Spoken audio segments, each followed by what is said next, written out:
আমাদের সনাতন হিন্দু শাস্ত্র এতটাই উচ্চ পর্যায়ের যে আমাদের বাস্তব জীবনের অনেক ছোট বড় প্রশ্নের উত্তর এই সনাতন শাস্ত্রের মধ্যে আমরা সবসময় পেয়ে যাই।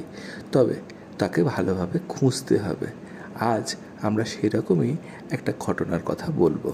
একবার হলো কি, নিজের ধর্ম রক্ষা এবং দেওয়া কথার জন্য ভগবান শ্রী রামচন্দ্রকে তার পরম ভক্ত শ্রী হনুমানজির ওপর তীর ছুঁড়তে বাধ্য হতে হলো।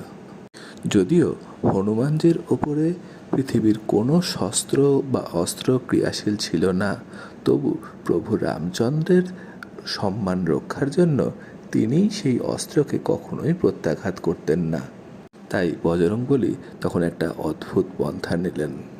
তিনি ভগবান রামচন্দ্রের ছোড়া তীরের প্রতিরোধের জন্য বেছে নিলেন তার ইষ্ট নাম ভগবান শ্রীরামচন্দ্রেরই নাম।